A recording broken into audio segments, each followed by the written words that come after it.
Здравствуйте, дорогие рукодельницы, мои любимые подписчики и гости канала. Если кто-то помнит, летом я вот делала такую заготовочку. Я делала чехол для швейной машинки, ну и заодно вот попрактиковалась вот такие делать цветочки. И теперь я ее нашла и думаю, а не простигать ли мне ее с моей новой лапкой для стежки, чтобы она не валялась вот такая брошенная, несчастная, а сделать из нее что-то дельное. Все-таки на нее было потраченное время и силы, и я решила стегать.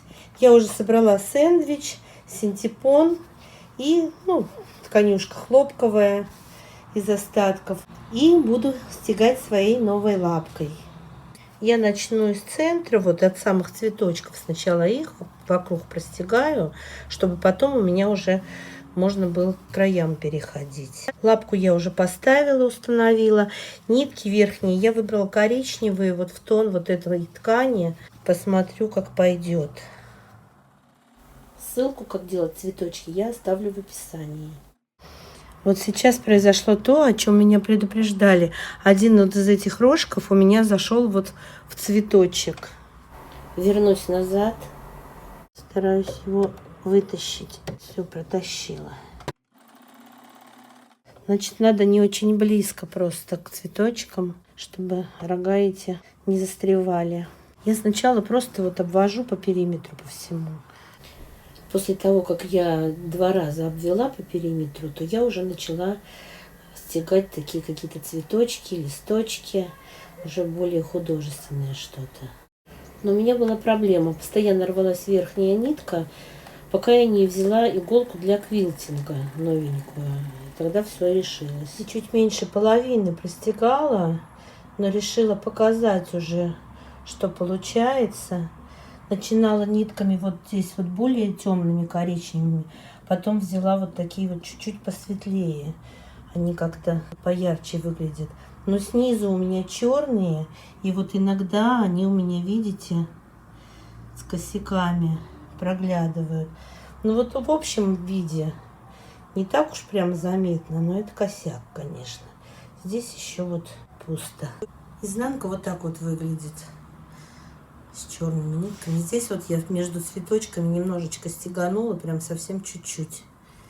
И я хочу сказать, я не могу стегать, не отрывая рук, не отрывая иголки. Вот я сделаю какой-то элемент и узелочек делаю, потому что безотрывно еще у меня фантазии не хватает, как сделать.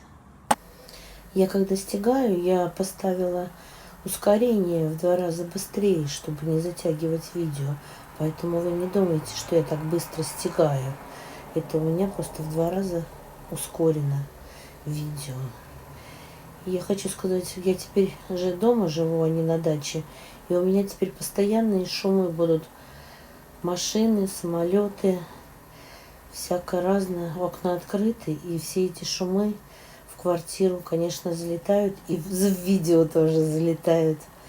Поэтому придется вам терпеть эти шумы городские до следующей весны, когда я опять буду шить на даче. Ну вот так вот. Я мехенди рисовала, индийские вот эти татуировки хной.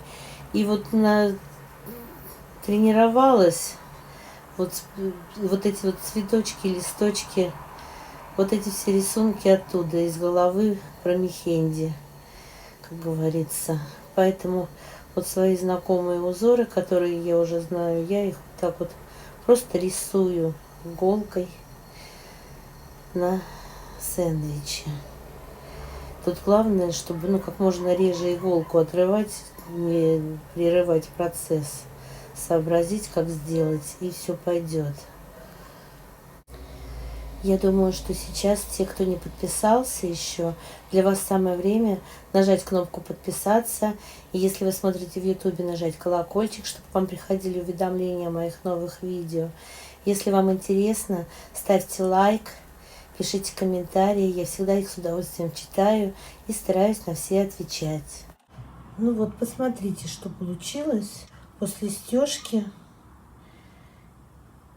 По-моему, очень хорошо. Я прямо рада этой лапке. Хоть она кое-где цепляет рогами за цветочки, Ну, по крайней мере, теперь мне видно, куда я стягаю. Уже что-то похожее на стежку получается. Вот эта часть более светлая ткань сама по себе.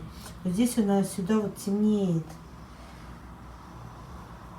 Но все вместе получается там на более светлой части темными нитками, более темными простегана, а на более темным более светлыми нитками. По-моему, получилось лучше, чем с этими цветочками. Надо теперь как-то с цветочками разобраться, как-то их украсить. Короче, подумала и пошла в магазин за пуговицами. Нагребла разных самых из остатков и напришивала поверх своих цветочков.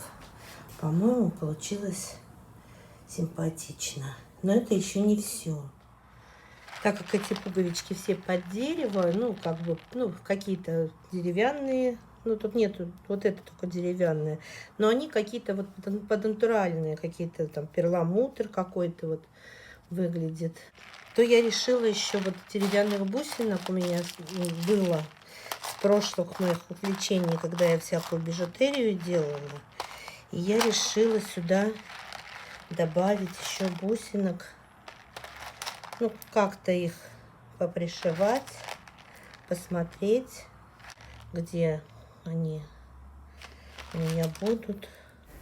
Но не так, конечно, как я их накидала. Было бы удивительно, если бы они вот от такого броска и прям так удачно легли все, и прям так красиво бы было. Нет, надо подумать. Короче, решила как-то так вот сделать. Что скажете? Может быть, продолжить все обвести? Или вот до вот этих вот крайних еще цветочков бусинками, а это не надо? Или вообще убрать? Я собираюсь из этой заготовки делать сумку. Вот в видео выйдет, вы мне напишите. Я пришить-то пришью. Это не так долго. Но я хочу ваше мнение знать. Сюда надо бусины или нет? Как вы считаете? А то, может, у меня уже взгляд замылился. Мне кажется, что с ними хорошо. Вот если издалека смотреть, то вот так вот примерно это будет выглядеть. Вот если как сейчас разложено, вот так пришить. А если сделать по-другому как-то, я жду ваших ответов, что вы мне напишите. Все-таки коллективный разум – это великая вещь. Нужны сюда бусины, не нужны. Как их только снизу пришить или вообще по всему, вокруг всех цветочков. Пишите мне в комментариях. Вот разложила по всему периметру цветочков. Посмотрите, как выглядит, чтобы вам было видно, понятно. Для принятия решения коллективного разума. Девочки, если вам понравилось это видео, ставьте лайк. Если еще не подписаны, конечно, подпишитесь на мой канал. Я буду очень рада новым подписчикам. И спасибо всем, кто досмотрел до конца.